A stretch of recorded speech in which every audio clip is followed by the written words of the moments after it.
I am back and I'm trying to figure out if I'm doing this right because I realized that I need to set up my whole thing differently to be able to show my computer screen. It seems like it's working. All right. Let's see if this actually works. Hopefully it does. Wait, he may. No, stay here. Okay, is it working? Yeah. So I have set my computer, the Twitch screen is now on my TV so that I can use my computer if I need to, and a very specific portion of the desktop background is showing. There's also like a ton of lag. So I'm not sure how well this will actually work. Um Microphone is also upside down. There we go. Okay. Let's see if this is going to work. I think it seems fine. Okay. So hi. I am testing out my theory that because I am so close to the Twitch affiliate requirements and that it just requires streaming. Uh, yeah. Hi. Nice timing. Look who's here. It's a little cat. She's here. Hold on. She's probably behind the microphone. There we go. Say hi. Everybody's been waiting for you, Hime. You didn't make an appearance. She's so sleepy. She was just sleeping this whole time. On the, like behind the screen is a big cat tree that goes up to the ceiling, and so she loves to sleep in the basket on the top of that because it's right under the heater too. So look at her. She says hi. You gotta say hi to all your fans. Yeah, she's the same kind of fluffy. She is just, this is so much for, I know she's not usually grumpy except for when I make her do things like this. Hime-chan says goodnight. Look at her little feet. Yeah.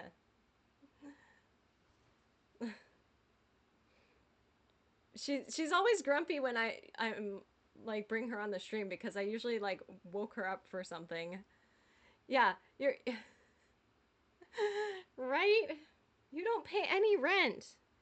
Well, her whole job is being cute, and she is an expert in her field. Let me tell you. Like, look at this. She's a professional, completely, aren't you?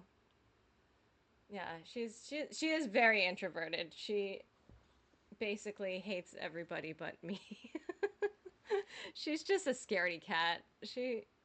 Actually, she's starting to warm up to a few friends, but overall, she's just afraid of everything. Yeah. She Yeah.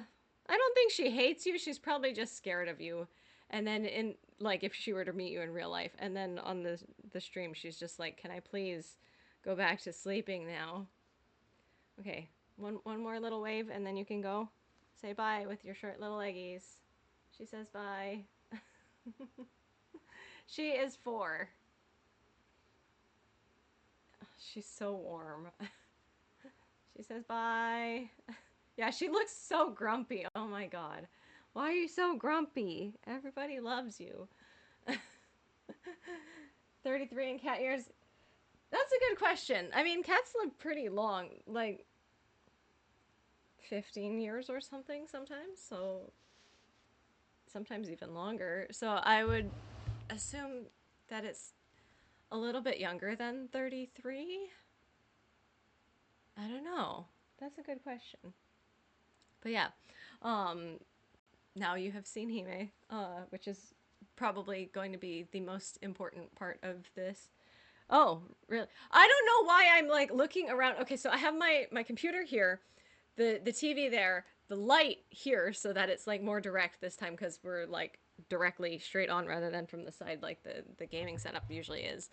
Um and I keep trying to look at the TV to read your comments, which are behind the ring light, where I could just look at them on the screen here because I put them here. Um, anyway, let's see. Uh, on the stream screen in the corner, it's gonna be right there. Uh, yeah, yeah. I just like moved it so that it's actually centered. Um, there's a picture of Hime surrounded by sharks. This was like last year, because we were talking about sharks. So since usually I put the game that I'm playing there, but this time I figured I would put this picture of Hime because we were talking about sharks. She's very cute. I also want to take this opportunity. So while I was waiting in between the last stream and this one, what I was doing in between that, oh my god, I also just realized that this stream still like sent out an announcement and shows up on Twitch as playing The Last of Us Part 2. I'm sorry, I forgot to change that. I'm not actually playing The Last of Us Part 2. We're talking about other things. Some of it is Last of Us related, but yeah. Oops. Oops, forgot to change it. Well, considering that I changed like a whole bunch of things on the stream layout in the last hour, I I knew I was going to forget something. Anyway, here's the thumbnail image from the last stream. I had fun. So that video will be up in 4 hours once it finishes processing on YouTube. But yeah, I always have fun making the screenshots and stuff for the thumbnail images. So this is our new thumbnail for this time. When I'm watching certain cutscenes, it is a penguin. Desho, I knew it. So like when I'm watching cutscenes, I often notice if characters have a good expression, and I'm like, I'm gonna come back to this moment and screenshot you later. Once again, I'm still looking up at the chat up there. I don't need to look up at the chat. Chat is right here. So yeah, but I thought this would be fun. Okay, well, yeah, I guess if you're watching on a phone, it could look like an owl. But now that we're zoomed in and we got a comparison, penguin to penguin comparison here, I'm pretty sure that's penguin. I am also not sure if there's like a huge amount of lag right now, as I'm trying to show this. But yeah, so that was one important thing.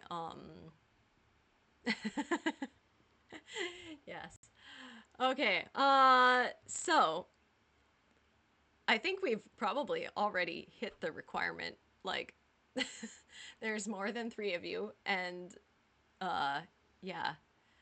So I'm actually curious what would happen if I ended it now. If I see that the number drops to three, I might have to end the stream just to see if it will save it at that particular level that it's supposed to be. But okay, so um, yeah, I obviously went into this without a whole lot of a plan. And there's cat hair everywhere now. So before we jump into maybe watching a little bit of the this video, that I also like carefully cut out a chunk of the screen that we can see exactly this video. Where is it? Come back. Oh yeah. I'll also see. We are almost there. Hopefully this number will hit 7 once we finish this stream.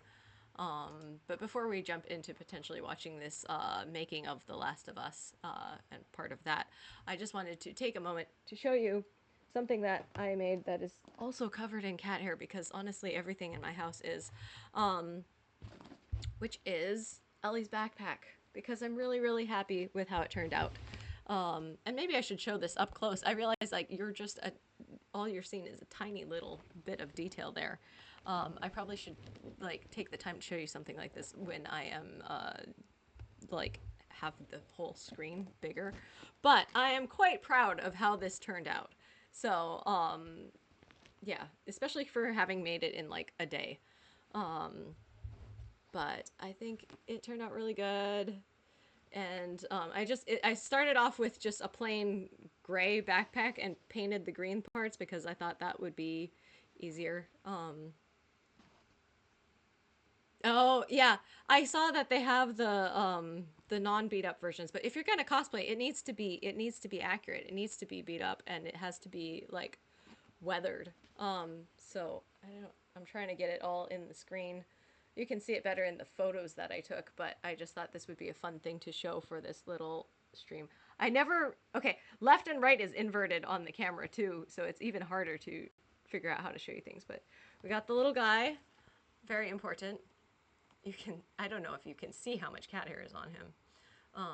But I also like, I specifically went searching for this type of clasp thing. I made them all. Um, these are buttons that I made. What were these? These are supposed to be for making like ribbons, like a blue ribbon for a, if you win something, that kind of ribbon. And this is a covered button that is like they're made to be covered in fabric, but it's covered in fabric and then painted with enough coats of paint that it just looks shiny and plastic. And then I tried as hard as I could to zoom into the game screen and just make everything as accurate as possible. And then this is made out of layers of foam uh, that are covered in glue and paint. And I think that turned out really good. I don't know if you can see like the detail, but I think it looks pretty good. And then the flashlight is also something that I had to make because I know the exact model of Ellie's flashlight. I looked it up. It's a Streamlight Survivor, but they are extremely expensive and hard to get in Japan. And I wasn't about to pay $100 for a flashlight, and I didn't have time for it to ship either. So this is a piece of plastic from like, I don't know, some kind of food package. And the body of it is made out of a toilet paper tube. And it is, again, covered with enough glue and paint that it turned out okay. I wish I could have put a light inside, but I kind of ran out of time. I think this button on the top is actually just a blob of hot glue that I made really round. I think that's all that is hot glue. And then yeah, she has this tape, but it looks like duct tape, but it's not actually duct tape. So I, yeah, just used some bias tape and then destroyed it. And it's really fun making. I love weathering things for cosplay. Like you make something and it looks nice, and then you make it all dirty and tattered, and that's when it starts looking really legit. So yeah, I basically just took a ton of paint. And then when I was actually out shooting, it was in a very dirty location. And so this probably also has some real dirt on it now, which just makes it more authentic. But yeah, I'm pretty happy with how that turned out. I think inside her gun is also one that I bought it off Amazon. It's just a toy gun, but then by adding a little bit of paint and stuff to it and weathering that as well, I think it really helps look better, because otherwise it just looks like shiny black plastic, and if you add some stuff to it, it just looks way better. The shoes were really fun too. I don't have those here, they're by the door, but yeah, just taking a pair of Converse and covering those in paint and stuff too was a lot of fun. So yeah, I know. I wish I could have gotten one that was more accurate, but I was on a time limit, so yeah. Yeah, I think she's just borrowing it. That's what we can explain that. So yeah, that's Ellie's backpack, and it was very fun to make. And I will definitely be making more Last of Us cosplay in the future. Of course, I mean, I already did kind of throw together a wig for Last of Us Part 2 Ellie.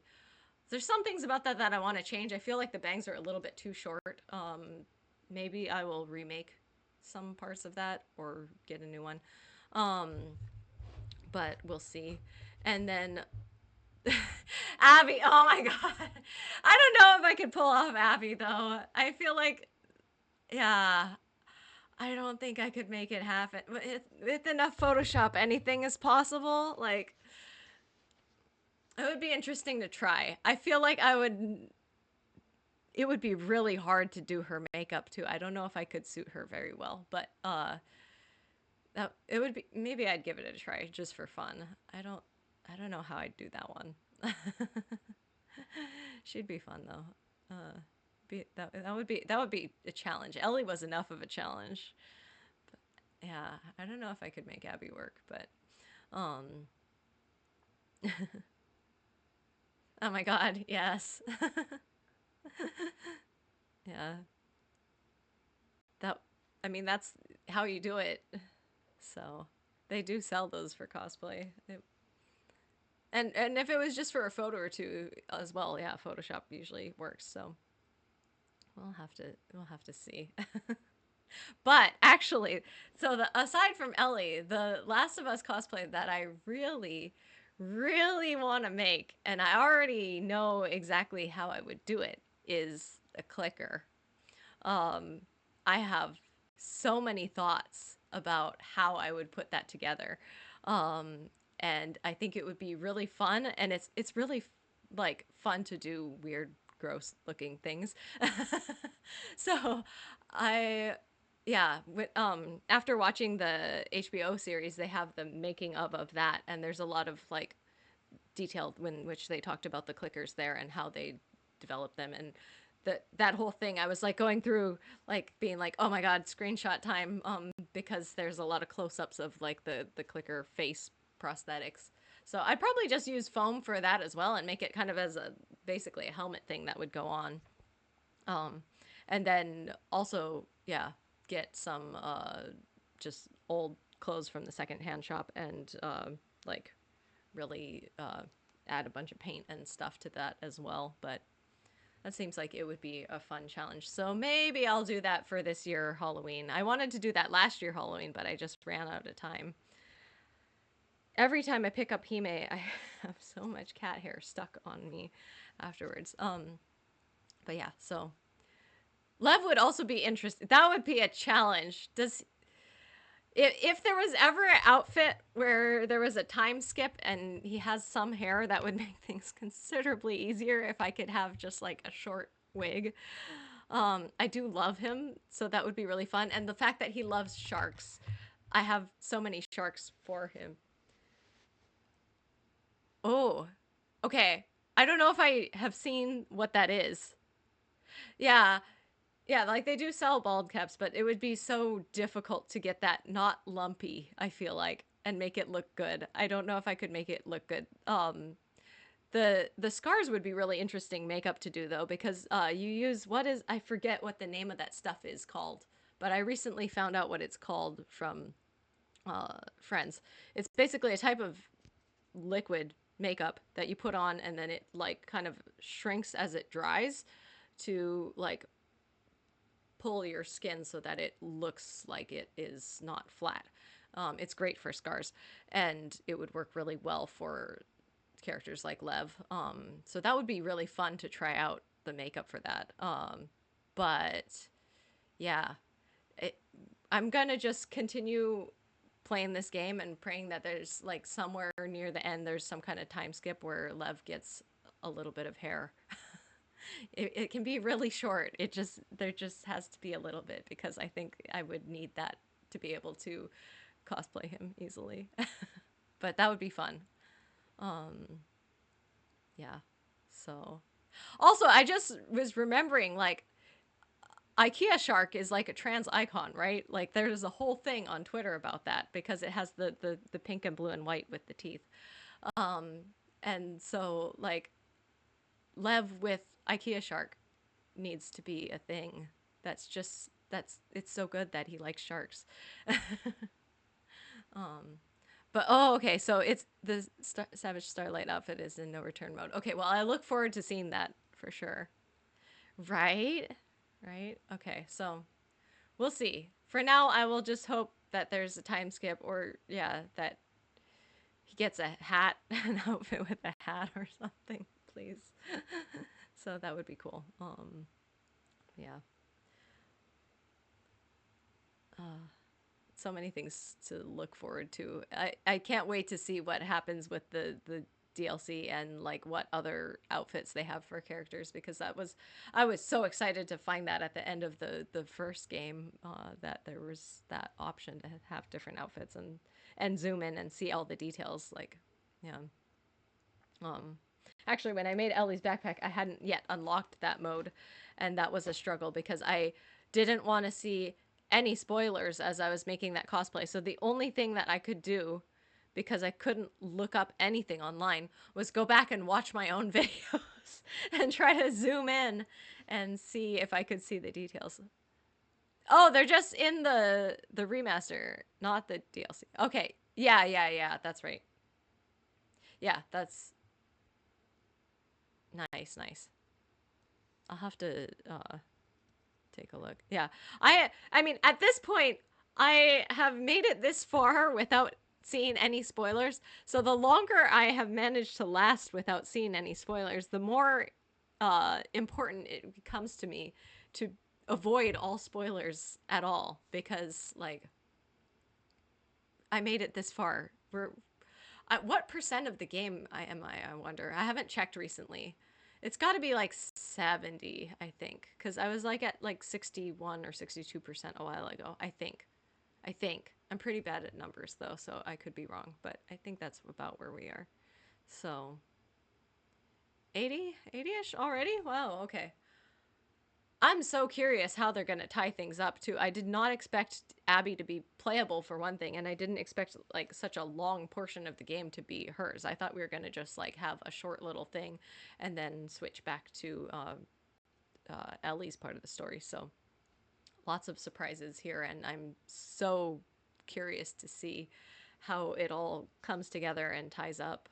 So yeah, it's going to be good. But okay, it's encouraging to know too that if I'm at 80% now, then I have a pretty good hope of getting there by April was when the part 2 HBO series was coming out. So again, yeah, gotta get there in time so that I can watch it at the same time as everybody and freak out and have fun, yeah, watching it. But also like, okay, okay.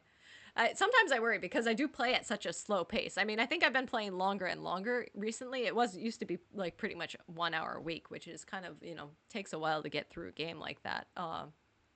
But yeah, I guess like today was 2 hours and stuff, so we'll probably get there. That's good to know. All right, let's see. Well, I think we've probably already hit the requirement. I'm like wondering whether to shall we watch the first like 10 minutes of this together and see how it goes? This looks really cool. I just started watching a little bit. Okay, let's do this. I the only thing is that since the audio is now coming through my computer rather than my capture card, I'm not sure how the audio balance is going to be. I kind of adjusted it. It seemed like it was loud. So if you cannot hear the video or you cannot hear me, please let me know in the comments because I'm not sure how the audio is going to be balanced. Yeah. Yeah. I mean, I forget how many hours I've already put into it. But this is like session number 23, and I know that they're all over an hour, but I also know that I spend a lot of time randomly talking about stuff. So, yeah, I and dying a lot. As we saw with the shamblers that one time. Oh my god. All right, well, let's watch a little. Let's see. Is it going to start? Okay. Okay, but this is about The Last of Us, not Last of Us Part 2, right? Right? So we're good. Yeah, making the new IP is Okay. It how seems can a I little put quiet. it? It's just don't do it. There we go. Maybe around there. It's insane. I mean, it's a very difficult process. You have more questions than you have answers, especially when you come from like you've been making Uncharted 1 and Uncharted 2, just kind of like now like things are going, you just kind of That's like good. good momentum, and then suddenly that momentum like just drops, it stops. It is pretty cool to see how. It's a very challenging process to create a new Okay, IP, let's and make this you're loud. gonna fail over and over again. How about that? But that's what it takes. New IPs are really hard. They're hard because you don't know what's fun Thank yet. you. You're building new tech, new AI, establishing new characters, new art, all this. You don't forget to get that controller in your hand for like 6 months to a year. You don't know what it is yet. I remember like ages ago coming on the project and what are the infected gonna do? Like, what are they gonna do? They're gonna behave like this. I'm like, okay. We're like Yeah, trying that to must be imagine so what's gonna fun happen. figuring that all out. Fast forward like 4 Okay, months. They don't good, do thank that you. at all because it didn't work, right? It's hard mode, right? Like, it's game development on hard. on expert. There's a big thing about making a game, right? Which is a game has to be fun. You get your first build where everything's working. You got player mechanics. You can walk around the world. You can shoot. You can melee attack people. You've got the AI in there. They're very intelligent, very difficult, but it's totally not fun because they snuck up behind you and murdered you in a second, and there was no way to figure out what was going on. We're making a game, by the way.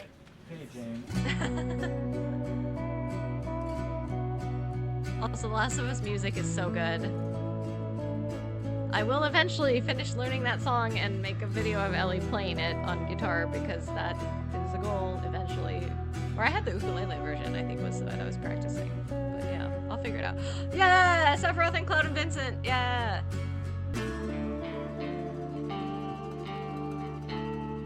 The company has grown quite a bit since I started. I think I was the 12th employee or something back when we got started, but we've tried to stay true to those smaller studio roots. I've been here for 16 years. There's just no reason Right. to leave.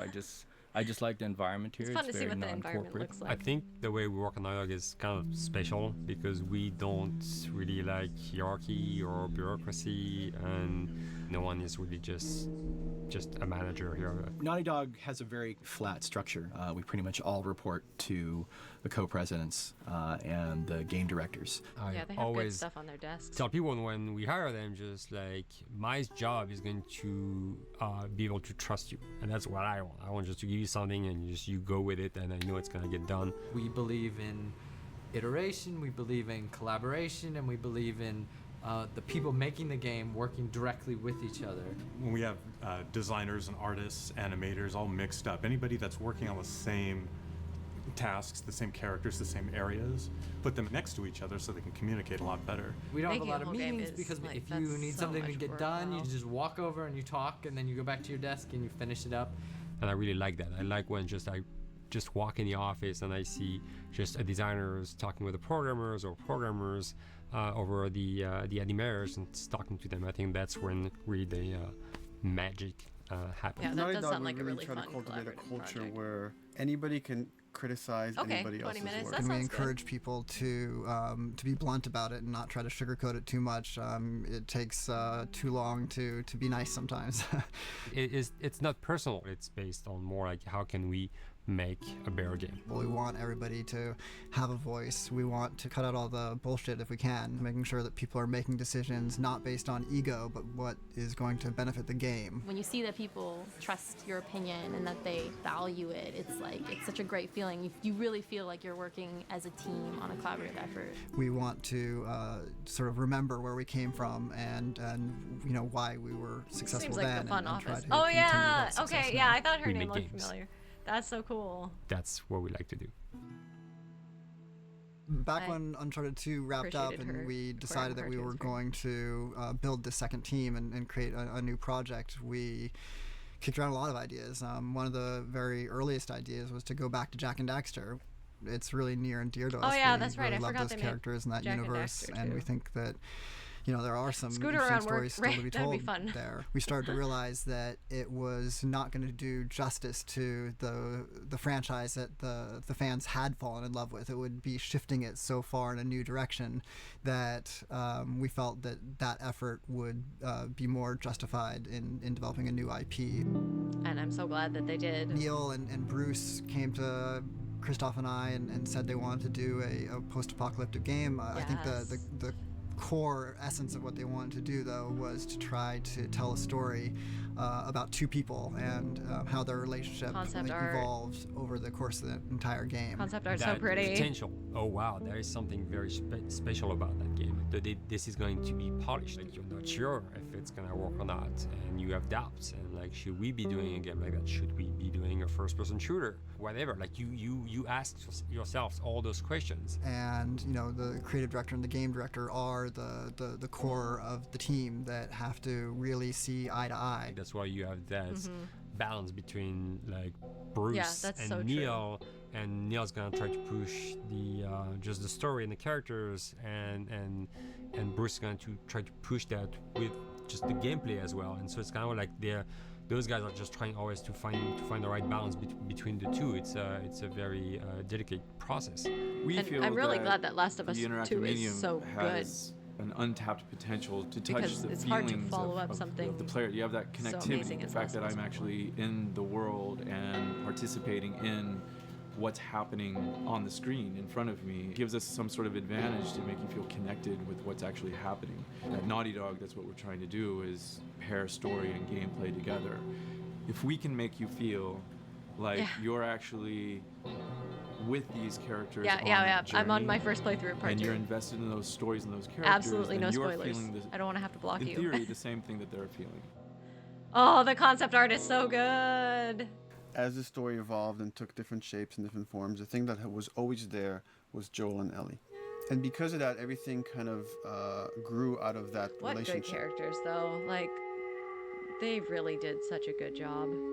Oh, I love seeing the concept art. We've seen kind of that role of the anti-hero change, especially over the last 3 to 5 years, to where before it was like, you know, the thick-neck mercenary kind of guy. For this game specifically, for this story, we needed something new.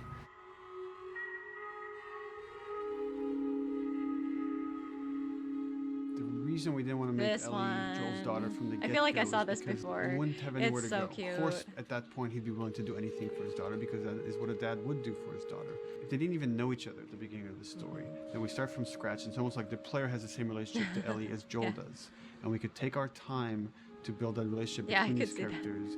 And if we do it right, then the player will be feeling that same growth that Joel does. And we're they kind of did it so mirroring well. that emotional relationship between the two. Exactly. Oh, this is part 1 before it got remastered then? Because I played the... What are you doing? Oh. Killing time. I mean, it still looked good. Well, what am I then, supposed but to it do? definitely has changed. I am sure you will figure that out.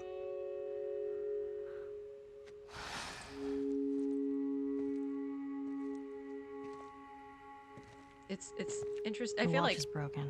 Ellie looks more different than Joel looks. It's exciting that Neil wrote something like this, where he's like, I don't want to make the stereotypical characters. I want to make real people in this crazy situation and these forced to make decisions that are really tough. Like, what would we be like in those situations?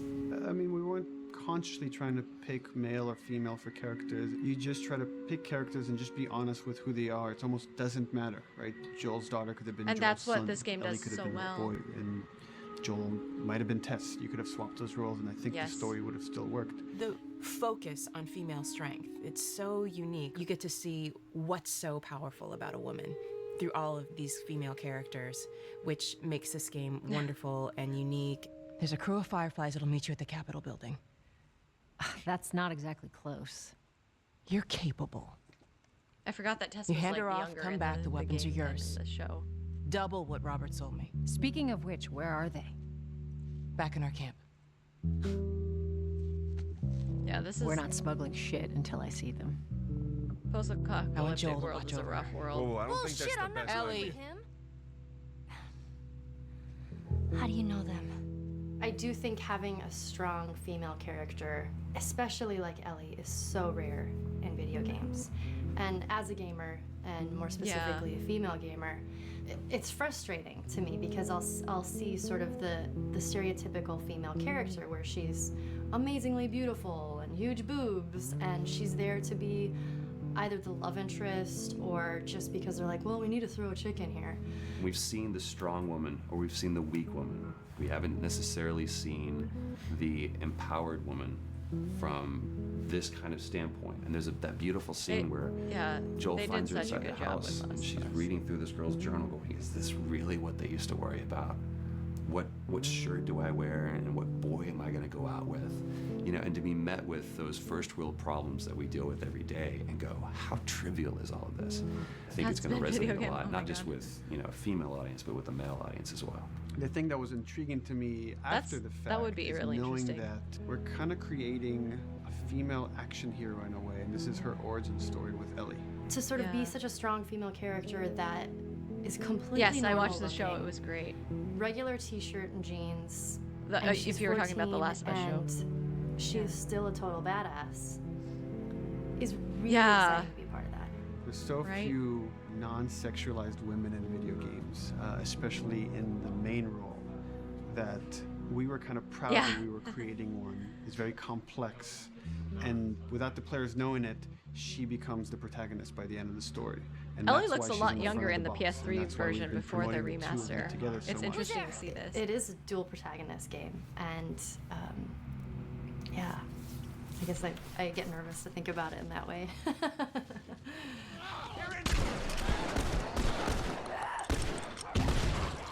Yeah, We can I talk love about it. In fact, in Ellie interviews being we've been lying about a it, saying young we never character played Ellie too. because it was so important for that to be Yeah, a she does look surprise. less dull. She looks more real, but Sorry, she does look a little bit journalists. Here we go.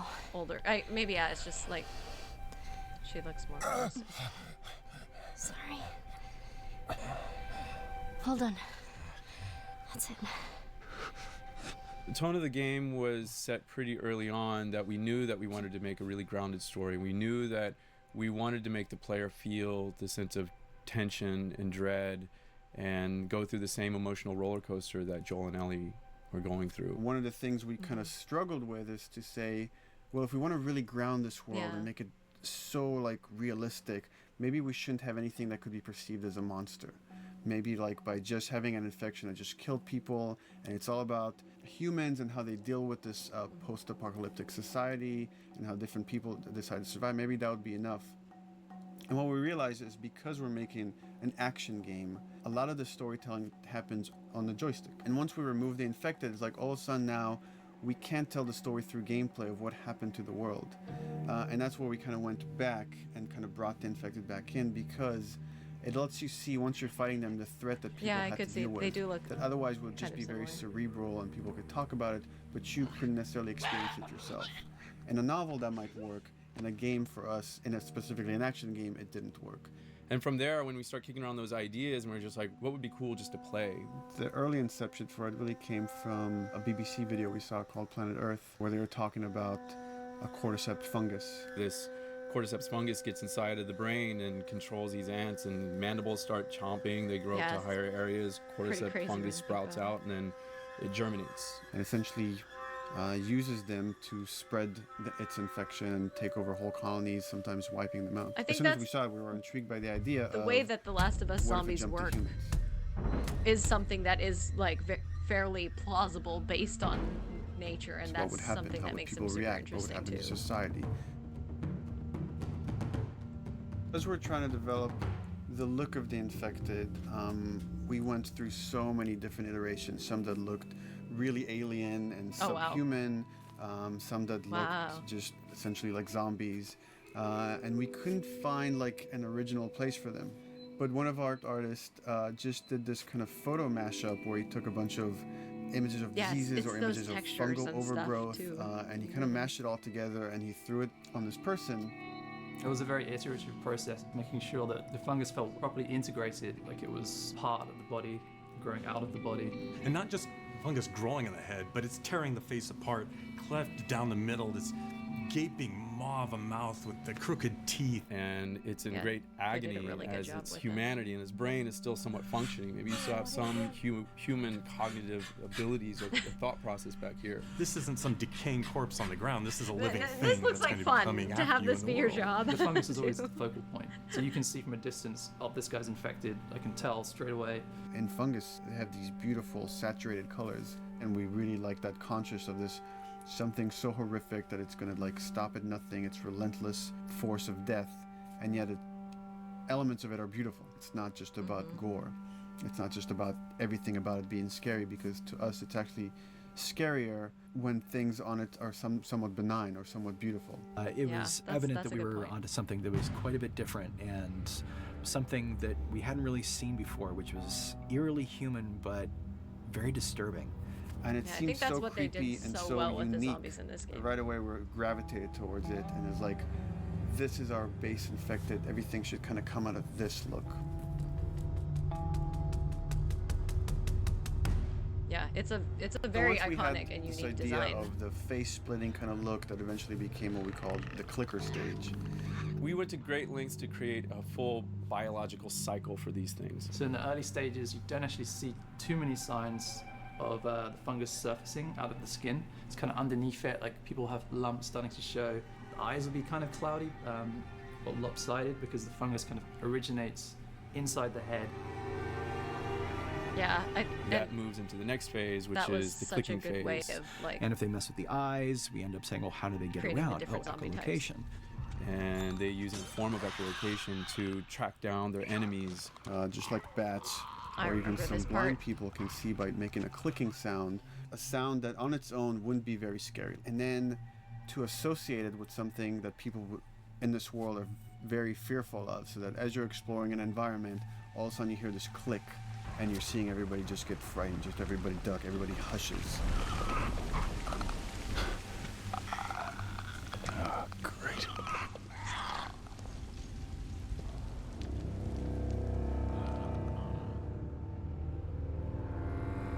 The blow set is the most severe of the stages. So large bloaters. pieces of the body has been replaced by these kind of fungal plates. The fungus completely takes over the body and blooms. They're kind of covered in things the that have been concept art growing is on them. amazing. Things like Wow. moss and like little life on life kind of. The number of times I died during this battle. When an infected feels like it's going to die, it finds like a dark corner, and it becomes part of the environment. The human elements aren't there anymore. And then the body is gone. They lay down and sprout and then spew spores. And if people can breathe Yeah, those wow, spores, look at this they concept become art. infected as well. It all had to kind of make sense of how each stage flowed from one to the other. And it and does that's flow hopefully so how well. we've created a That's- world that you can kind of look through it and understand the science behind it and say, I can buy this, I can get into this. Yeah, like you said, like having it make sense in a scientific sort of way within the world is so important to making it feel so cohesive, and I think that this game did a really good job of that. Mandatory evacuation. Evacuate to where? What do you think? Quarantine zone. See, some places got a heads up before the infection showed up. Most didn't. Over the course of Joel and Ellie's journey through this game across America, You find all these different societies, all these different enclaves, and you get to see how do they deal with the infected. without the manifestation of this infection, you can't have these people making those interesting choices. All the concept art is amazing. I just love post-apocalyptic worlds, and I think this game The does world we such a decided good was job actually with its own character, really grounded with a lot of texture. What happens, after 20 years of the fall of man, when no one's taking care of anything? This book called The World Without Us describes in detail how much fighting on a day-to-day basis we have to do to keep nature back. And once you stop doing that, how quickly nature can reclaim it. It is They quick. talk about New York and how every day they pump water out of the subway system. That system breaks down. Within 2 days, a whole city is flooded. And once water gets introduced, then structures collapse pretty quickly.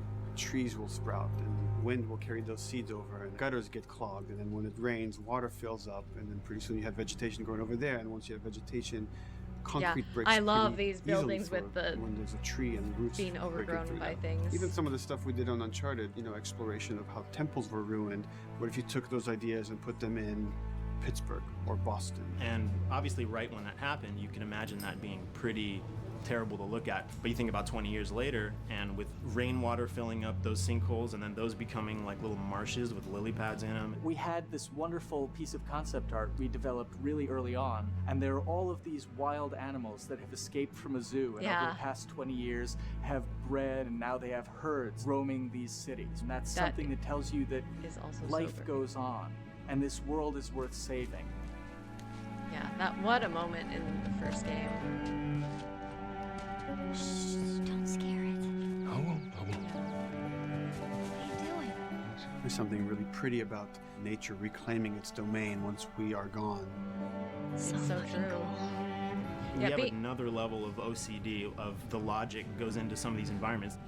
water damage seeps in, but then that creates some little moss growing on the floor, or a tree radiates energy from its base, and that over time starts to melt the snow around it. And that's the reason why you'd see those like rings of leaves showing through in the snow. That gives it that extra, believability. This is pitch art. I'll try to start with an idea that conveys sort of the feel of the environment. Something like this, very brushstrokey, very painterly. You can see not a lot of detail, just energy and conveying a mood. This is sort of just a conversation starter. And then this would be more of an actual space. So you start talking about, is this too tight of a space right here? Would the player even fit through there? Do we even want to include water? Those are conversations you start having. Then you have to go back to it and think about it from the gameplay perspective of how you're going to make it all several more work. passes back and forth in order to be tightened up to be the experience that you would see in the final product. So, dude, I was actually trying to figure out right here, there should probably be some dead foliage. It might be cool to see some of the dead stuff around the edges of the green, or like even spilling out into the street. Maybe what we do is, in some of these areas, we use it as like a transition from the actual concrete That's so to the side of the pretty. building. So How like do they're people almost draw sitting stuff on like top that? of My a bed God. of dead foliage, like that really rich kind of like orangey brown color. Sienna or something would be nice. Something real cheddary. That's how you know you're done. The end product often ends up being stronger because that bouncing back off somebody else gives you a result that maybe you wouldn't have even thought of in the first place. Yeah, wow, that concept art is gorgeous. And they did such a good job of translating it into the Here's the bridge. That's our way out of here. As far as Yeah, I concept guess art goes, that's how definitely you just the ultimate goal start is and just then just build helping it up from everybody there. as much as So possible. Me and the background artist will work together. I'll often just go to them because they've got like a really, really good like visual imagination. At some point, you came in almost like flat on, so that's kind of It's fun to good see the because early stages and what that looks the like. bus station is right in your peripheral view, and you're probably going to enter the bus station. You're probably not going to get lost, but it doesn't at all utilize this cool architecture here, like the bus Oh my station God. sign. Like that's a really Just moving distinctive Joel over. silhouette, and it's a really interesting sort of architectural detail. So we changed the entrance. Look at that. Another city, another abandoned quarantine zone. I think it's a better composition anyway. It's not so like symmetrical. And I think that was done so that this sign read better. If you didn't see the word bus on it, you might not know it's a bus station. So I think that helps. That's true. That's a everything good we're detail. doing in the environments is relating back to what you should be feeling in the story or what's happening to these characters. So is that everything you hoped for? Jury's still out. But man, Oh, that's cool. can't deny that view. Come on, this way.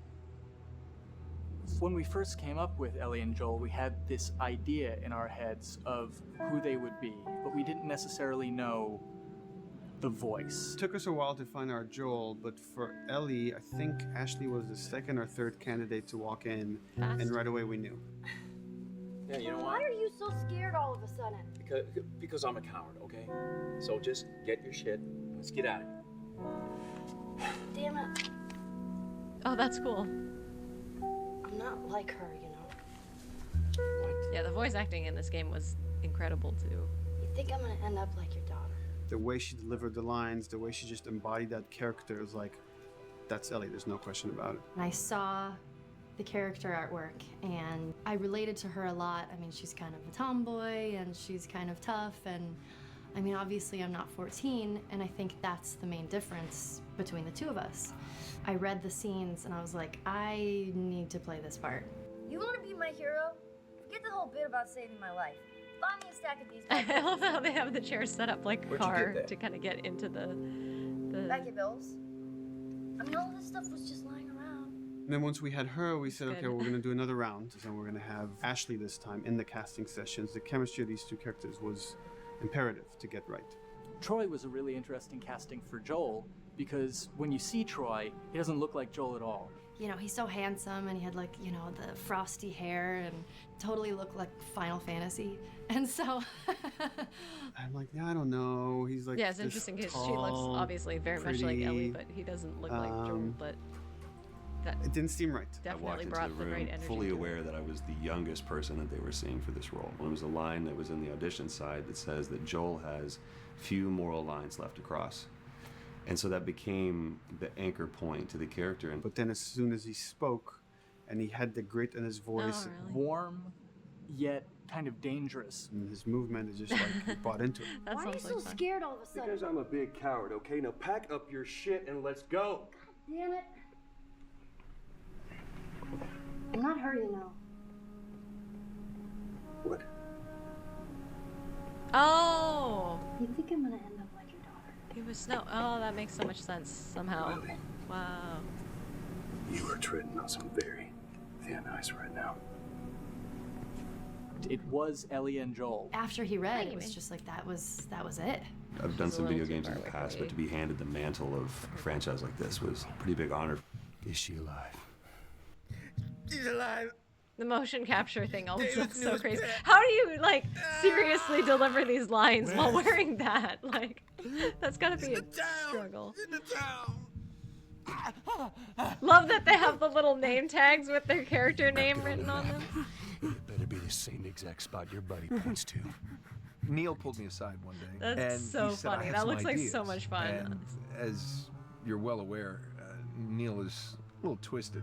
He came up with this character, and you know, I just jumped at it. It was such a departure from everything I've done here for Naughty Dog, to say the least. Name's David. This here's my friend James. We're from a larger group. Women, children. We're all very, very It is hungry. so cool to Be able see to what put the on a PS3 voice that, graphics look you like know, and how hopefully a lot much of they people leveled won't them up. know. I hadn't Won't really notice seen that very it's much even of me. them. Because we didn't want it to be Drake. Drake eating people, that's a whole nother game. Yeah, I haven't played Uncharted. you Is put it? he the main character? I feel like that name sounds familiar. Tiny pieces. See you tomorrow, Ellie. You know, certain voices that I can do wouldn't fit the David's artwork, but he showed me the art, and I said maybe Nice. it's something like this, where everything's, you know, it's very quiet. And just, you know, he's not really sure, and the voice can break a little. And he just looked and goes, yeah, that's it. So I'd love to tell you, we hashed it over and we talked. No, it just, I looked at the picture and I tried something. He said, yeah. A few weeks back, I sent a group of men out a nearby town to look for food. Yeah, I would just Only a few spend so came much back. time just laughing and not being able to take it seriously Yeah. wearing that. Turns out that the others had been slaughtered by a crazy man. That's a whole skill there, being able to Get this. act while not laughing. He was with a little girl. You see, everything happens for a reason. Ashley, It's so she cool to brought see the humor behind the to it. scenes. She just has some really great comedic timing. The way she reacts to the things around the world with a little bit of sarcasm, that teen kind of like trying to get a rise out of you. Now watch your step as you're going out, because it's going to be a little... Yeah, I guess so. You It just have brought to a get certain past levity the to the story that the initial story needed. like You didn't even realize it needed it until part, she and then started once you're doing some of that focused. stuff. Oh, I'm sure your friend will be missing this tonight. Mm-hmm. It's light on the reading, but it's got some interesting photos. It does look super Ellie, that ain't fun. for Look at kids. this. Whoa! How the hell would he even walk around with that thing? Get rid of that. Hold your horses. I want to see what all the fuss is about. Oh, why are these all stuck together? I'm just fucking with you. Bye-bye, dude. Throughout the course of shooting over these past couple of years, Ellie and I have kind of morphed into each other, which I know sounds so cheesy. Neil always asks, he's like, well, what would you do in this situation? I think the most important thing that Ashley brought is a sense of capability to Ellie's character that wasn't there in the beginning. The very first thing we shot involved her being pulled out of a car and attacked, and Joel was supposed to go save her. It was written that Ellie sort of was just kind of watching on the side, just waiting till he was done, and I was a little frustrated because I was like, well, if this were real life, I would do something. We did a couple takes, and at some point she walked up to me and she said, I feel like I'd hit him.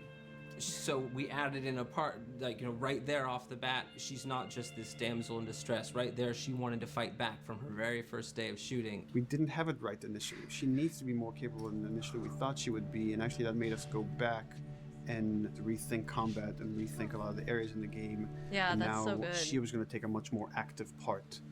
Because yeah, if you think about especially somebody who grew up in this world and how they would Anything react that to this requires, kind of a lot of situation. body movement, we do with the actors on the mocap stage, and we try as much as possible to use our actual principal actors, use their body motion as well as their voice. We capture it all at once there on the stage. That's cool. I Having didn't the realize that motion actors capture perform as well as being motion recorded capture at the same actors time were was the same imperative for to this get as the an voice accurate actors. performance. Because every time you split up the performance in any way, Makes you'd lose sense. some of that magic where they did a gesture or they delivered the line a certain way, and those things have to be in sync, or there's just something subconscious that's like off-putting about the performance when you don't do it that way. You are treading on some mighty thin ice here. I'm sorry about your daughter, Joel, but I have lost people too. You have no idea what loss is. Everyone I have cared for has either died or left me. Everyone fucking except for you.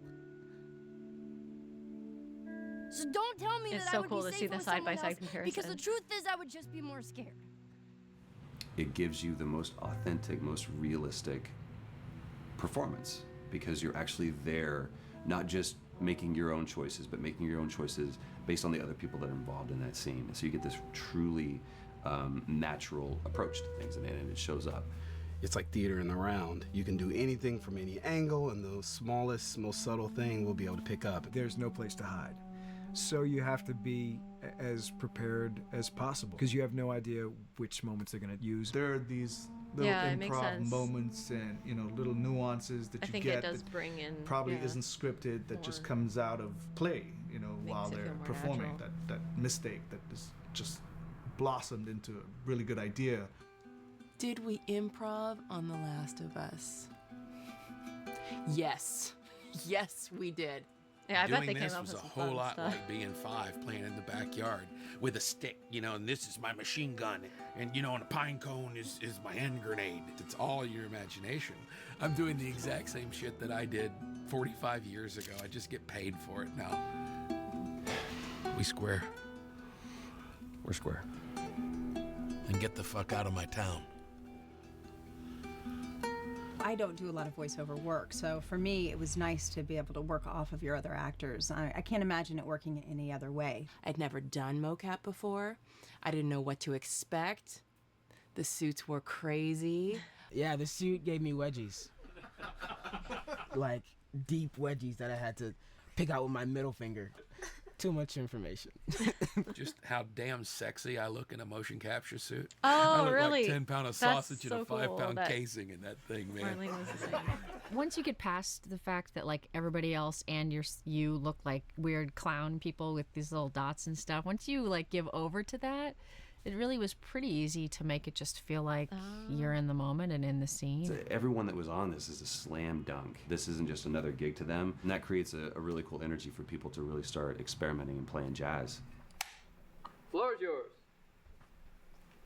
And action.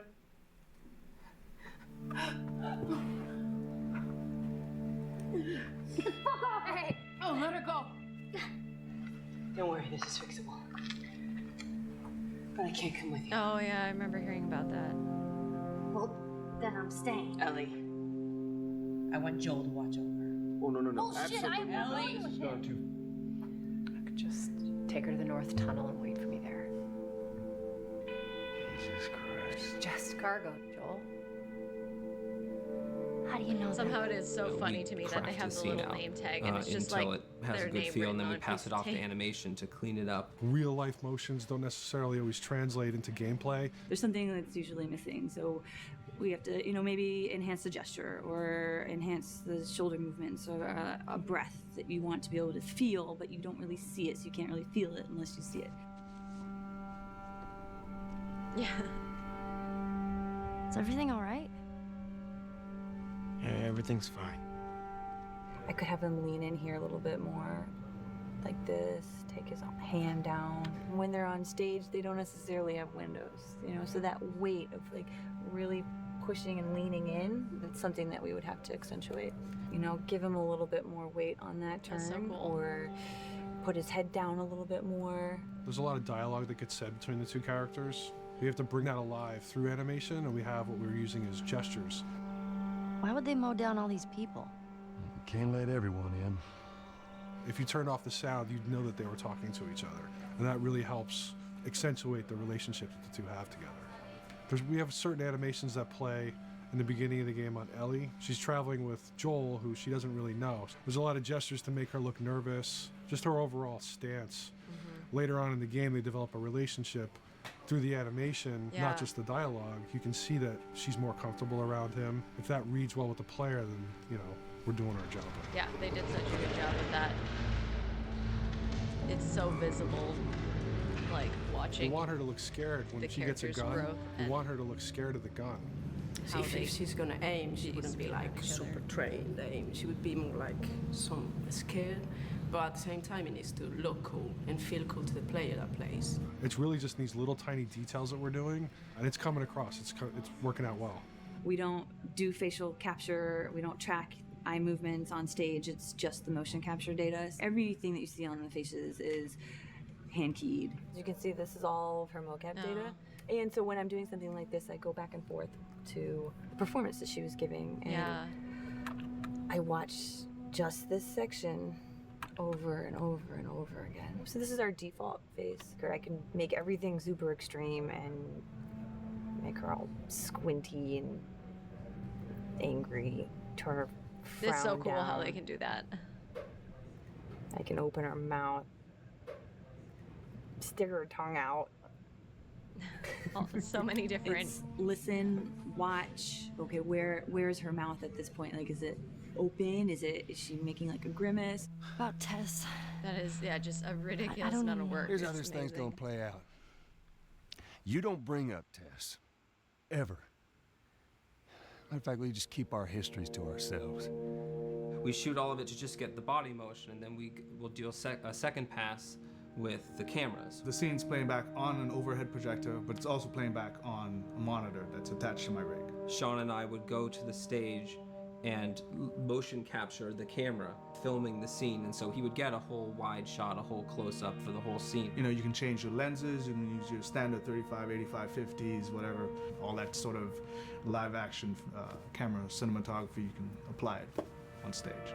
We make sure to That's go cool. back in and add flaws. We keep the confinements of the room so the camera can't go past a certain wall, because then we have this cheated perspective. That makes sense. If the cameraman bumps into the wall, we keep it. You know, missing focus hits when you're pulling focus, going too close to the character and reframing, those little moments in there kind of keeps it very cinema verite. If everything was too perfect, you wouldn't be able to put your finger on it, but you'd be able to feel it. It would just feel off. It's very much about grounding it, despite having that's amazing. I know, the like option to do I've whatever seen we them want. do that for other Being able to place movies the and cameras things. anywhere we want after the motion it's such a capture gives us cool both advantages and thing that they disadvantages. can do. The biggest advantage is it means that we just have to nail the best performances we can get, and the luxury is that we can always swap it. The 3D world gives you limitless opportunities with cameras and movements, exposures, all that stuff.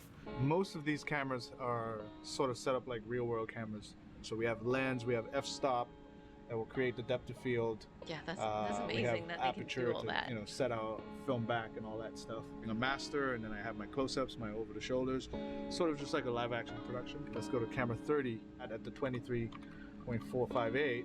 Then I get that kind of weird, you know, bend across his back. The closer I bring the camera, the more bend I get, which is, you know, doesn't look right. It doesn't look it looks less cinematic than if I do that, which flattens the whole thing. And I'm trying to also catch Ellie. Like if you scrub a little more, you know, catch her in the back here. So I want a longer lens and that kind of stuff. Since I've only had That's so experience cool. working with live action before I got into video games, it was a kind of a cool adjustment to be able to have this extra flexibility in post, to swap a line of dialogue for something different, even though that's not what the actor said at that time, and to be able to still have a close-up on them while they said it. You get to make it probably that's more pretty perfect interesting than when you you could think ever about make it in live action. How far are we gonna take As far as it needs to go. Where was this lab of theirs? Because our actors are both the voice and their body, they get to play, they get to try things, they get to work with our director to kind of come up with new ideas, or even our director will have a new idea on the spot that wasn't there in the script, but realizing when he sees it, oh, well, this would actually be better, this might feel better. And those changes all just happen organically there on the set. You could even leads straight into his thing. He's like, no shit, yep, Ty, we wanted to do this. We rented 2 Harleys and drove cross country. Keep it pretty succinct. Like, we got the bikes, rode them cross country. Cool. It's shocking to me that this is Neil's first time directing. There was a specific tone and a specific approach that Neil and Bruce wanted to take with this. It just came down to there's nobody who knows the story better than you, and then there's nobody that knows these characters better than you. Why don't you just do this? He and I actually had a conversation about it. He says, I think I'm going to try this myself, and I'm not sure. Neil was fantastic. The floor is yours. Okay, so remember, you've been running away from this turret-mounted truck. If you come to this dead end, you're going to look up and see a potential way out. Like, And it's amazing action. all that goes into this. Well, check it out.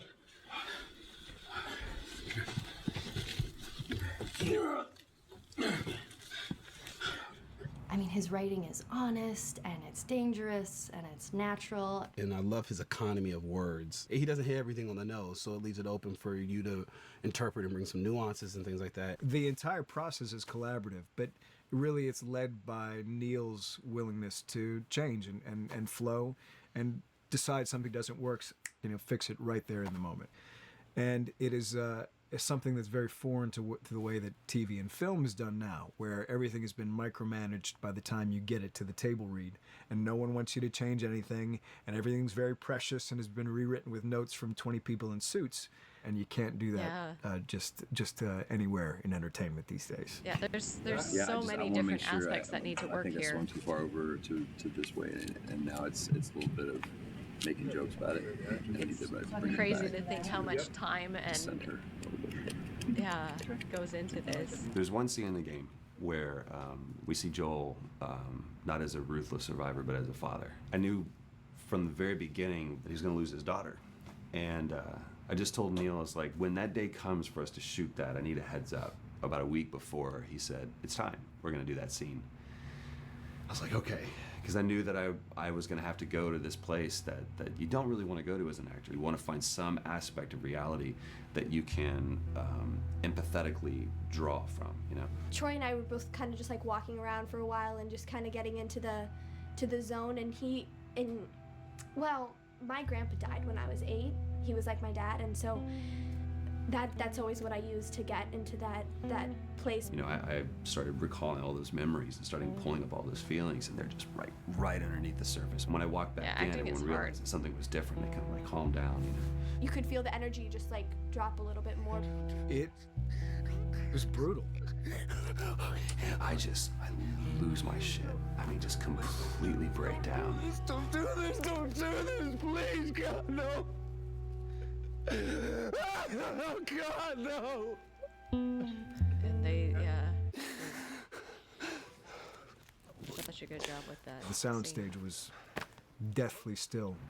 It was the first take, and I felt really good about it. And so Neil said, okay, let's do it Having again. to do that scene and then Let's stand do it up and again. T-pose. Automatically you feel My like you're God. manufacturing because you're trying to go back to that place, and you're in that actor nightmare That's of, rough trying to get back to emotionally that on the reality. actors. And we go through it again in 5th and 6th and 7th take, and I'm just exhausted. I'm crying between takes. Yeah, and I'm you looking have at to Neil, stand and it's up and really, T-pose really like hard. nothing's wrong.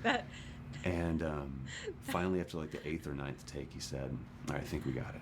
I was like, oh, thank God. And I went outside, and I was just jacked up for the rest of the day. I mean, a wreck emotionally. Yeah. But we got it. They got Then 2 it. weeks It later, was he calls so. me. Uh-oh. And he says, so we need to reshoot a scene. I'm like, cool, what scene are we doing? No, they and he just reshot looks it? at me. I said, dude, don't do this to me. And you can either at that moment throw your hands up in the air and say, fuck this, and walk Hey, away. welcome. Or you can say, okay, this is an opportunity to get it more right. I'm like, okay, all right. If you don't think you got it, I'm going to show you that you got it. We've got Oh it yeah. in the can. So, And so we although go through the it thing says again, I'm playing and it Last of just Us Part feels 2, we're fake, watching feels artificial. the Last of And Us Neil Part goes, 1 go through it making again. of. We start doing it again, and I'm getting madder and madder with each take. And finally, about the 4th take, Neil comes over to me, and I love him so much. He goes, so I'm picking up on some resistance. I was like, you're damn right you're picking up on some resistance. We've got this in the can already, and we're just wasting our time, and we're wasting all this effort and Hope energy. you have a good train ride. And then he started talking me through the scene. And he was like, what I need you to do is I need you to just strip yourself of all these ideas and I need you to hit this beat and this beat and this beat and this beat, which just makes it sound so mechanical and it's such an emotional scene. So we start going through it, and literally I am mindlessly doing these things at this point. Okay? I know it hurts, baby. I know. So I'm gonna lift you up. I'm gonna lift you up. I'm gonna get you over here. Come on, baby. Come on, work with me, please. God, baby. Sarah. Yeah, Sarah's actress did such a good job too. My God. Don't do this to me, baby. Don't do this to me, baby. Come on. Yeah, I guess that's right. Like looking back on it, And he stops, he goes, now we got it. it's a little bit And I realized quieter in that a the way. reason why I wanted that first take to work was because I wanted everyone to look at me and go, wow, what an actor. And that's not what the scene needed. Those moments where you just have to sort of calm your ego down and just go back and do your work. That scene actually works, not because of me, but in spite of me. And that really is the marker and definition of working with a truly good director. There are many like it, but this one is yours. Yeah. Why don't you have a seat? Yeah.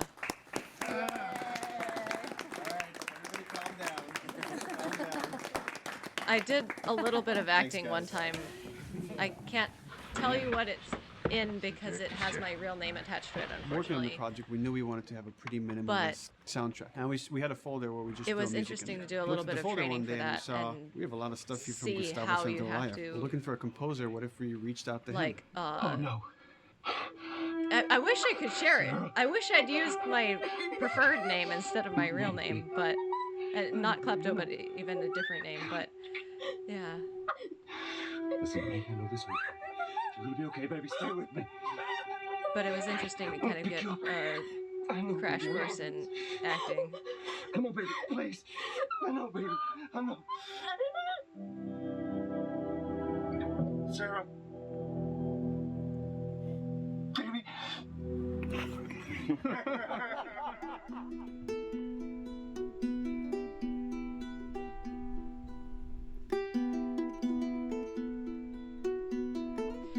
Yeah, the music is so good.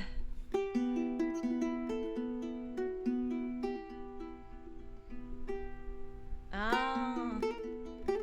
My life has been and still is kind of like a road movie. I remember grew up in seeing him in Argentina. the I came HBO to the United States in 1978 because we had a horrible political situation in Argentina. We had a military dictatorship where 30,000 people disappeared at the hands of the government and many other more were tortured, and I was blacklisted. It was just impossible for me to keep on living there. I've been in jailed many times since I was probably 15 years old just because I had long hair and I play an electric guitar. So I had to embark on this trip. I can relate to that kind of need of movement and going to the next place and the next place and the next step. I'm always attracted to the possibility of getting involved with a project from the very beginning. I like to work from the script and talking to the director. It's never been, oh, give me a piece like this or give me a music that's this. It's just been very high level. Here's what the story's about. Here are the themes. Go write some stuff. Since I don't know how to really read or write music, the way I produce music is actually recording it. So I like to come early in the projects, and I did in The Last of Us. It's pretty cool how he put all this together. One thing that was fantastic from the very, very beginning was the freedom I had to try and to do whatever I felt could work. This reminds me of what he was talking about in the story was still being written. You could listen to this piece of music and just get a sense of where this needs to go tonally, because the music was still inspiring the story. So that was the great thing of having the music written so far in advance. You know, at the beginning, I was going really out with some things, and sometimes some of those things were the ones that they liked the most, So I really felt very motivated to work, and I enjoyed immensely working. It was this very organic back and forth experience where just what he was one talking was about inspiring the other and vice versa. reminded me I of the needed same to go things into he was some saying more in the dark HBO places, documentary. more textural and not necessarily melodic. It's so cool to see how this process and everything. I'm always trying to sort That's of an push interesting myself into playing instruments that I don't know how to play. There's an element of danger and innocence. Lennon once said, you know, give me a tuba and I will be able to do I'm an artist. I should be able to do something. I like to put myself in that situation.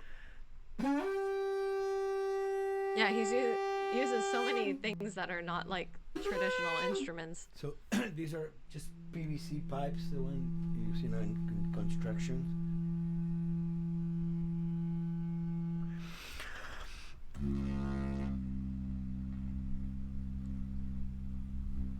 Or instruments that I know, kind of twist them from the concept of the prepared piano. You know, I mean, I've worked with prepared guitar to stick things into the guitar and things like that.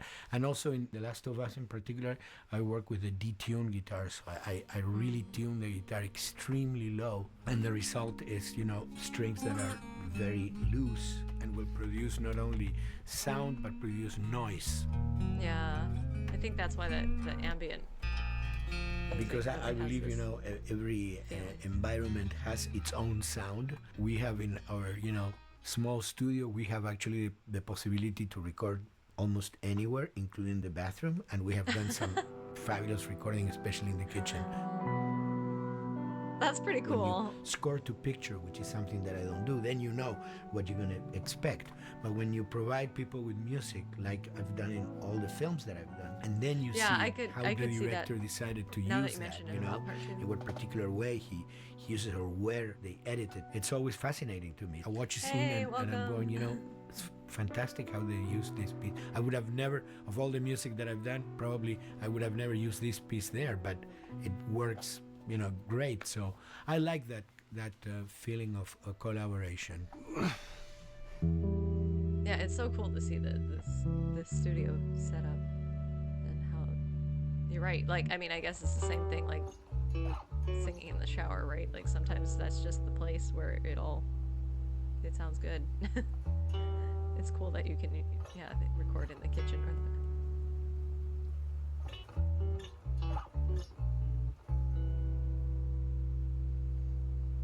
he seems very cool.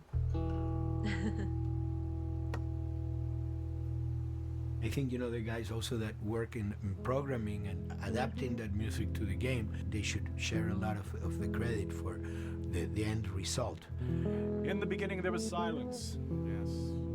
Then they hired sound designers. Then they regretted that decision.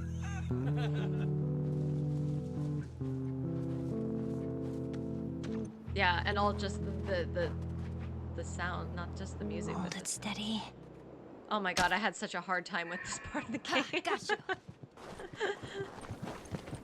In a much quieter environment like that, we really had to fill out the soundscape with much more natural sounds, much more detailed, delicate sounds. The tension comes from the lack of sound, in a way. Your brain is thrown off because where I expect to hear buses and crowds, all of a sudden I hear wind and leaves rustling.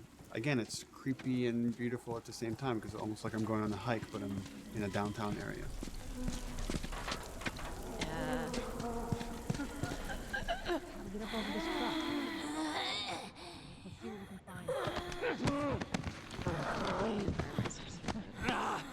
So Neil, I mean, we were going through the iterations, so he just did not want that seems like a good singing yells competition. and screeches and what do you call, like, you know, kind of witchy qualities, like cackling witch. He didn't want anything like that. It was a little bit of a head scratcher to figure out, okay, how do we make it sound human but not human? Yeah. We really did not want to use any animals. We wanted these all to be human. Derek and I basically decided to hire a couple of voice actors who did some interesting work vocally to see if they could come up with something. And we worked with this girl, Misty Lee. She started giving us these really great screeches. And that's no process. Yeah, that's just her voice. And it started going into this little click. We also used a little bit of Phil's voice. It's cool to see how they put that together. We combine that also with an occasional Derek. That's just me, you know, moving my tongue. And what that kind of did was it sort of grounded it all, like maybe in the mouth area, the wetness, all that kind of stuff. And it adds a nice texture, actually. This is a composite of all the bits I just told you about.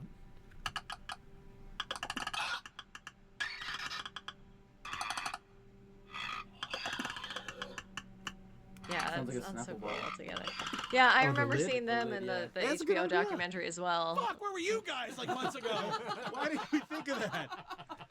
Why did we think of that?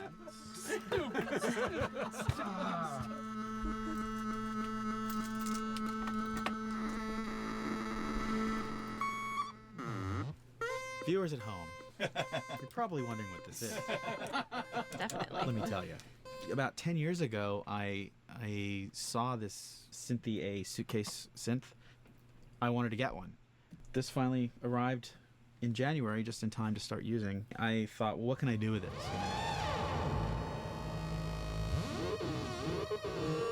Oh yeah, well that seems good for some ambient sounds. In Lakeside, there's a whiteout that happens, and this thing has a noise generator, which gives really convincing wind sound. Yeah.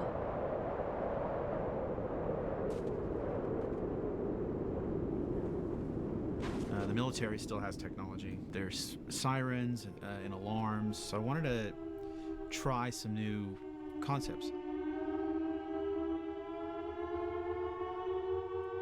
Yeah, it does. That's so true. It sounds like how a snowstorm should feel, and that's what you want to come across in the game. Man. What? Nothing. It's just. I've never seen anything like this, that's all. You mean the woods? Yeah. Never walked through the woods. It's kind of cool. Oh yeah, that's right. This part, like. We consciously take Man, in it makes me consideration want to go back and play the lighting in the first beginning. game again. Most of the too. game, you don't really have any real man-made light sources, so everything is naturally lit. In the past, you know, we could use a lot of artificial light, but in a world that has no electricity. We have to hide most of the time, and that requires getting very close to certain assets. Just stay back.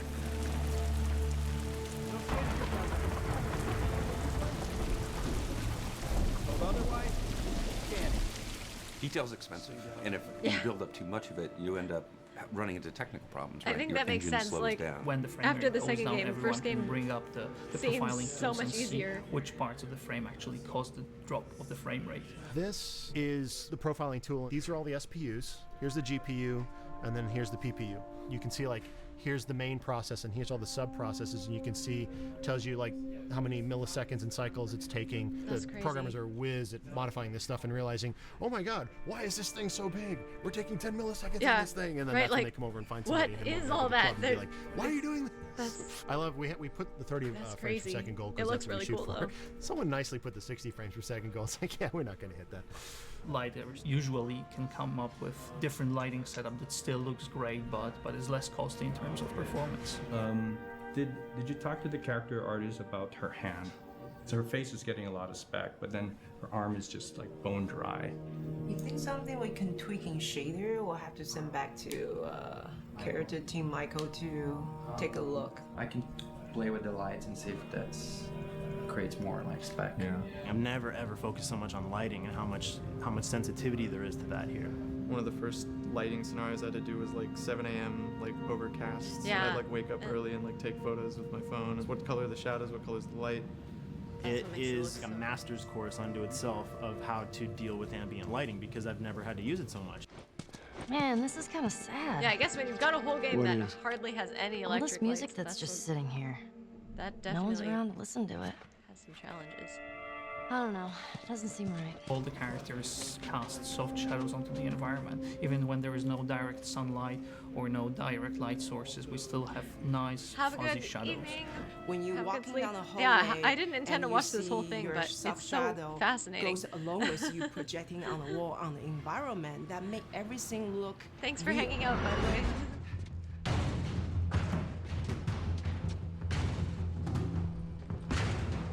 know. At this point, I'm like, we've got 20 minutes, so let's just finish it because it's so interesting. The flashlight brought a whole new spin on it. So some of the environments end up being really, really dark, and you need the flashlight to get around. Give me a hand. Especially with my TV. We want to have the environment be really dark, but also at the same time have colorful surfaces that are sort of hidden. So when a flashlight hits one of those, it bounces off onto the ceiling. If you shine a line on a red Yeah. it will bounce the red lighting The of the like whole environment. physics behind And all it's very that and difficult to creating do, that. very expensive, but we did it. Everything should have a bounce lighting. Otherwise, the world is gonna feel dry and unrealistic. Yeah, it's interesting because like you don't necessarily like notice it while you're playing through the Guess game. this is where the assholes sleep. I mean, slept. But when you This engine think is about really it, that's what makes driven it in a look so way realistic. towards a very high level of cinematic control over each frame. And hopefully, if we achieve our goal, you'll see it is beautiful. There are these truly beautiful moments amid all this chaos and destruction. Yeah, once we're done with this whole thing, I can teach you how to play guitar. Yeah, that's right. They were talking about it then, and What do you say? he huh? did. Ellie, come on. Oh wow. Things that I forgot about. Damn it, Bill. What just happened? Oh my god, yeah. How did I forget about this? I also died a ton of times here. There, that fridge, it looks like that's a counterweight. Wow. The Yeah, this I was just like, oh my god. Really dictates sort of the arc of the overall pacing. Storytelling would always want to be subtle. They would always want to keep the world grounded in reality. But gameplay has requirements where the player needs to see this thing. The player needs to immediately know that the enemy is attacking, that this room is dangerous, that this room is a puzzle that you have to solve. What are the Yeah, things it's that crazy. we can do on the joystick to make you feel the same way that these characters are going to feel when we get to this next pinch point in the story? There's a turn in a scene that we need these characters to take, and we need you to feel it or understand that, and that means you have to play it. And that is what is so awesome about well done video games. The way that it's immerses you in the experience so much.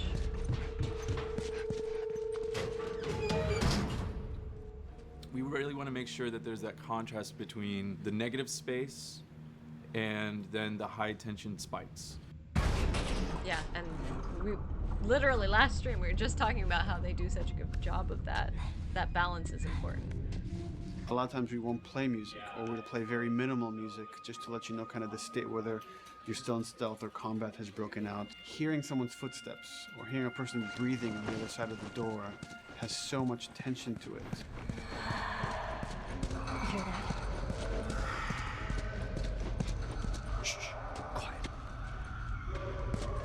You feel the tension of the world, make you question whether you want to engage with these guys or kind of try to stealth around them. That's another reason why we don't have traditional cover in the game. You smoothly move around everything, contextualizing with the environment, but you're never locked down. We want the player to, with that crafting system, with the scavenging system, with all of the abilities available to them, to constantly be moving around and changing as the moment arises. Gameplay is all about, I have a limited set of tools, and how am I going to use those tools and those limitations to overcome this obstacle in front of me. And that obstacle might be infected, might be another class of humans that wants to kill me for a bottle of alcohol in my shoes.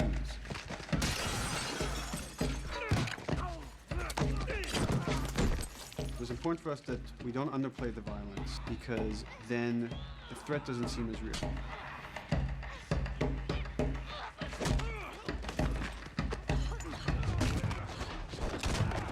We see video games as this incredible medium to tell stories. We want to treat it as equals to books or comics or TV or movies. This is subject matter that would not be considered out of the ordinary to tell in one of those other forms of entertainment. Fucking hunters. See, this could have been us. We wanted you to buy just the desperation of these people and why they're behaving this way, because it's so brutal. And at the same time, we didn't want to make it so over the top, stylizing it so then it doesn't become as real. It was important for us actually to hit that middle ground where it's kind of disturbing. That glint that's happening on that curvature, it'd be good if there was a way that we can guarantee that from this angle we're seeing it. It seems But really it's flat. overall too bright and opaque. Yeah, looks like paint. Yeah, see, the blood on the ground works really well. It's something about the other shader is messed up in this environment. We got to fix that to unify the look. Shouldn't make you giggle or laugh or any of that. You should be kind of appalled by what you have to do, but you understand why you're doing it. You want to feel each hit. You want to feel each concussive strike. Lives are at stake. You want a death animation to have impactful performance, not just have a guy keel over in a ragdoll. In real life, a guy hitting a guy takes a half a second, but in the game world, you want that to be as instantaneous as possible. I live my whole life in this very ugly test level. I basically just fight dudes in here all the time. Almost every move is divided between like an intro Must take and so a much swing. testing to And make one of the many all of things this I have work. to end up doing is like counting frames and being like, okay, on frame 18, I want you to get out of here. I want you to be able to start moving. Every hit reaction that an NPC plays, they are not necessarily in the correct pose. When you strike them the next time, we just pop them with a 0 frame animation change, which is usually kind of a no-no, you know what I mean? Normally you want characters to blend smoothly and realistically into animations. But what we found is that you can cover that pop up with a heavy impact. They can go from almost any pose into the pose that the impact starts from, and your eye just covers up the transition for you. So if you throw a brick at a guy, it puts him in this like kind of staggering stun state. Yeah. And that changes the moves that you do when you come up and punch him. So now I'm gonna come up and punch him, and now when you're punching him, because you've hit him down, you get this like auto aim moment where you get like a free headshot. I try to make it so that, you know, if you kind of know what you're doing, that you can set yourself up for 1 + 2 = 3. Right here! Memory on a console is a very precious resource. All of Joel's animations with every weapon, all the NPC animations, the stealth kills, you know, all of that stuff happening need to fit within a 4 meg to 5 meg memory footprint. This is a list of everything that's loaded in game and how much memory it's taking, because trying to tell the story, trying to make it work as a game, and trying to make it actually run So we as have a level program. we call it the bookstore. It's in Hunter City, and this is a zone, for example. So when I set an AI to this zone, he will never leave its boundaries. I want guys to guard this exit where you have to go through. So I'll zone a couple guys around there to make sure that they, you know, they can fight you and use all this cover, but they want to stay around this door. Yeah, and I do like that it is such a This is another puzzle, key and there's component of the AI. multiple This is what we call the nav right mesh. answers. This defines the overall play space of where an AI knows he can or cannot go. Hey, look, that's where a cover used to be, and there's a hole cut out for it. I got to fix that. Here's some other wonderful things. See these little red polygons? Yeah, that means they're not linking right for some reason. So that means they can't really walk through here properly. It's a bug, and I need to fix it. Welcome to my life. Yeah. Part 2 does have some like huge levels. Hey!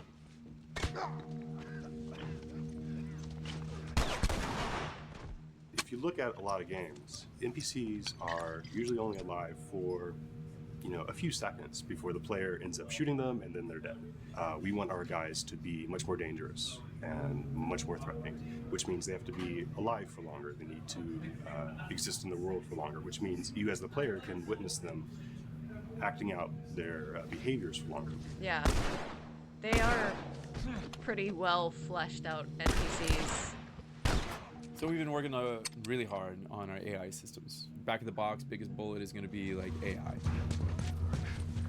Yeah, they have to be able to walk around a pretty large area. So we tried a number of different do a lot of prototypes different with the interactions. buddies, including having Ellie be super independent of you. She would try to flank the enemies, get behind them, or get between you and them. And a lot of times those decisions should surprise you, just like a And real yeah, person, a Ellie real too, character of would course. surprise you. And we discovered after many different prototypes, the best thing for her to do generally is to stay very near you. You need the exploration, you need the scavenging, you need something to say like, okay, if we just crank it to 11 the whole time, then it's pinned up there and there's no time to breathe, no time to assess or analyze, and no time to really contrast. There's no way of shifting the pacing.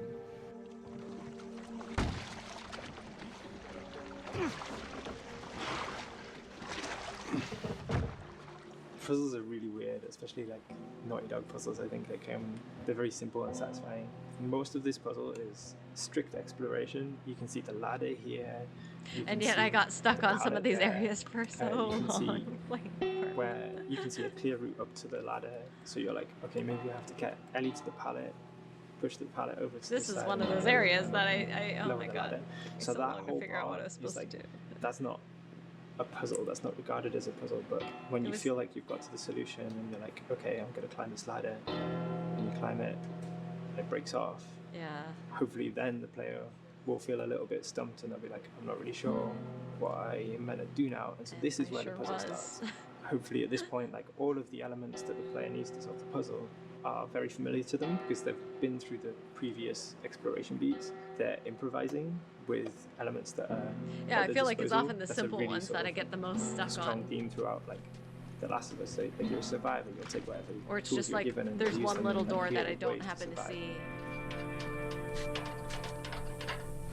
I feel like it hasn't happened as much replaying part 2 recently, but definitely like my playthrough of part 1. There were a lot of times like that.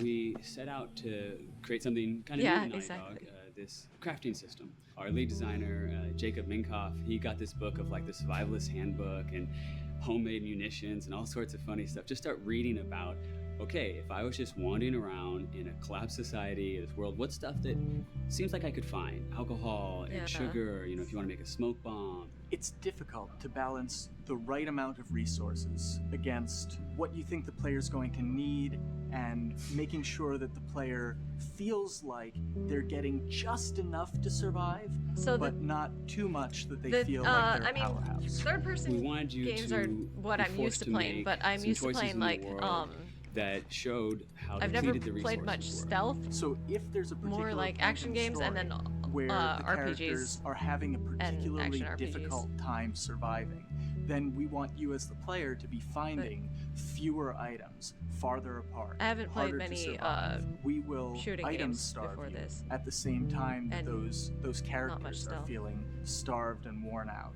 Then you expose something to them.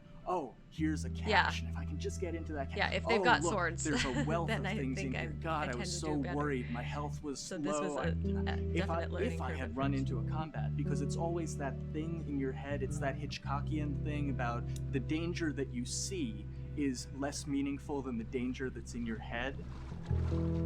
Yeah, that's so true too. It's possibility. When of we're things. designing the levels, you know, it's nice to have the stuff that we know people are going Sekiro? to encounter. I haven't You know, heard we of kind of that call one. this some of the critical path stuff. have These to are the look it things up. that 9 out of 10 players are going to find. They're right in the way. It's where you have to go. And then whenever designing a level, you want to have that little nook and cranny, right? You want to reward the player being like, oh, you went over here.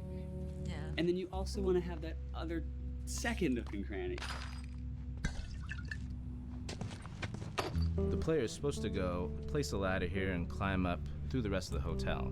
But what they can also do is shimmy across this area, and I place a really cool like upgrade kind of off the beaten path to reward players for exploring. I love when So if they come all the way over this- here, it works they're so gonna get well this with really Last cool of Us and training this kind of manual. environment too. It's a funny little bit of trivia. The HUD system, not the menus, not like when you hit start and stuff, but the actual HUD system where you see the reticles and stuff. Oh, I feel was like I've literally heard the created name. for an E3 demo But I early in Uncharted 1, know and that's been our anything HUD about it. system, the foundation of our HUD system for the last 4 games. First time in Naughty Dog's history, we hired Alex. She's awesome, and she's got a really good understanding of UI and how it applies to games. The thing that I Hey, hate about welcome. any game's UI is when it pulls you out of the game for too long. No one wants to spend time in menus. Nobody loves UI, if we're being honest. Like, weapon slotting has Searching probably this gone for through later. more iterations than any other system. The stuff that we finally ended up implementing, you press select, you get into this menu, then you D-pad left and right through the slots, and then D-pad up and down will change the weapon, and then just you don't have to press X or anything. You just select out of it. when you're still, like Joel is here, that's fine. But then as soon as you get into an actual situation, so I'm gonna go over here and cause some trouble. a cute emote, Okay, by the so way. here they come. Oh god. All right, so now I'm out of ammo. Now I need to like get back in that menu. I have to like run away from them, get into the menu, get out of it, and it ends up feeling like super clunky. Like again, okay, I'm out of ammo again. Get out of here. I need game to UI take out one of my UX other long is guns. And now Bill's in trouble. Bill's in trouble over here. And I've got to like I'm in a menu now and it's like, oh shit, whoever designed this UI is so bad. Like, what were they thinking? Bill's gonna die. In theory, it worked, but then in practice, it felt a little clunky. We wanted it to be the absolute minimum amount of button presses. You don't say to yourself, oh, I'm never going to be able to do this in time, so I'm just going to give up. I'll die, I'll restart, let me try again. You want to always make the player feel that there is a way to survive. They can just do this fast And enough. I feel that so often. now? If I just press If I press the right button, I can get it in through time. this stuff, you swap out your guns. And if I press the like wrong between button. long gun and short gun. If you're now Then on sometimes this it'll gun make and it you were to hold X to pick your gun, so it all happens within Yeah. the same system It that is you're a very using to slot clean the UI. weapons. The first iteration that I did on that was awful. It just took way too long to get in. It was just a mess. QA was so upset at me like all the time. I'm sure they hate me now because of that system.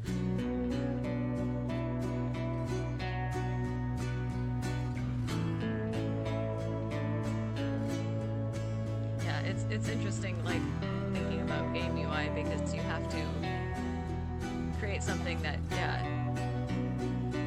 people can navigate at really short notice. And it has to be I think the way the different industry is level of kind of maturing and changing in general, you're seeing a lot more focus and importance on refinement and polish. So having internal QA really helps. The industry is kind of changing from QA being this like tighten up the graphics on level 3 bro kind of Oh, I didn't vibe realize to that like really Resident being a more Evil lets technical, you pause it. mental investigative job. On the publisher side, it's more reactive towards the code being delivered in a stable, controlled environment. Whereas on the developer side, especially at Naughty Dog, we are going beneath the art and the design. We're given enough weight where we can go up to somebody and be like, look, you have to fix this. Why? Come over, I'll show you. That kind of feedback, I would love to be able to say like, that was us, but it gets so diffused throughout the iteration process that you're just kind of like adding Why does your his shirt have like a Gundam and say Nico? I guess like genes into the gene pool and then just seeing what happens. You know what I mean? Last of Us Part 1 alternate ending. Interesting. I would be interested. Everyone's I might working have to all save the that for next time. But Just like because I told people like 7 weeks and then you can have tons of we're time off. almost at the end of Enjoy the sun, you know? But for now it's like this is it. I didn't know about for that. everybody. Love this font choice too. I should look up what font that is that they're using. It's so bold and just the words stacked on top of each other. It just works really well.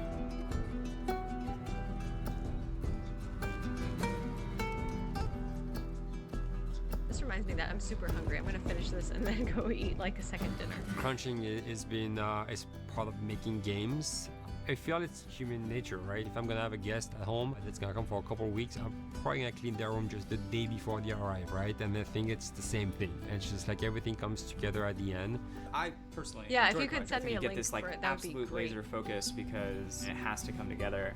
There's a camaraderie that also comes There's a together, so- camaraderie, totally, yeah. The vibe is everywhere. You know what I mean? Everyone's kind of like giving it 150% at this I like point. how many people are in their you start to studio get these wearing Last of glimmers, Us and t-shirts. I don't think anyone who doesn't make games realizes how late in the process you get those glimmers. 1 week before we shipped that press demo, we're all like, this kind of sucks. What's going on here?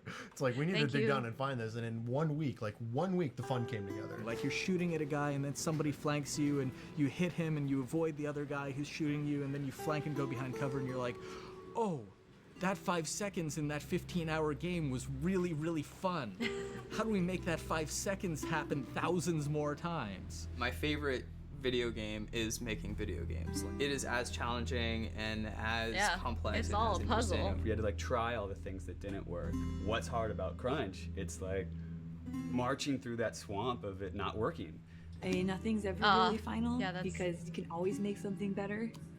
Always. So we're constantly changing and constantly reiterating and trying to make it better and better and better pretty much until we ship. As an artist, you're never really happy with your work. You could be given like 100 years to work on something, and you'll still find things to nitpick and things to fix.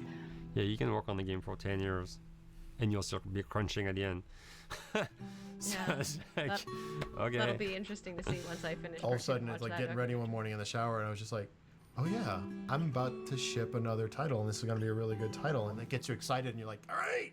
Do I think the game's gonna be good? Yeah, it's gonna be awesome. I think it was good a little while ago, and now we're gonna make it Extra kind of good. amazing. Yeah. What it will take to get there in these next 5 weeks, it's gonna be a lot.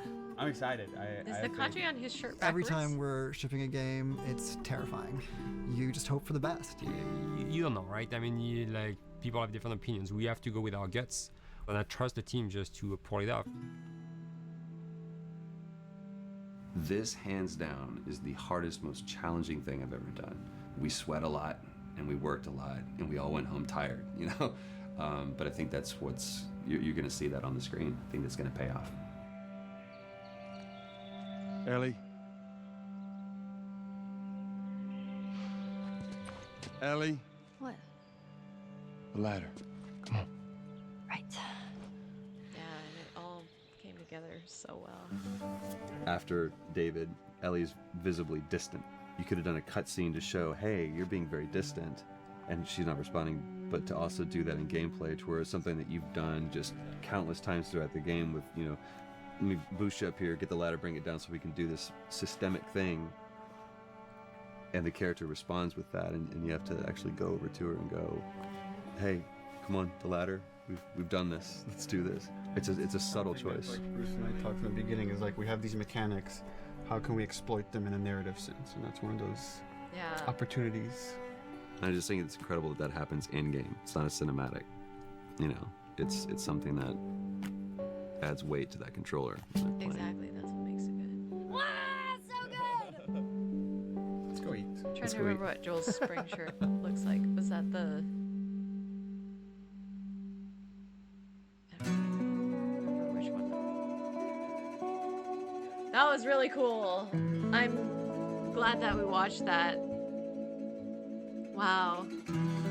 Oh, it's the dark gray blue one. Yeah. That is, yeah. There's so much that goes into making games, and like, it's mind-blowing when you think of the amount of work that all takes, and how all these pieces have to come together, and all the things that have to be considered.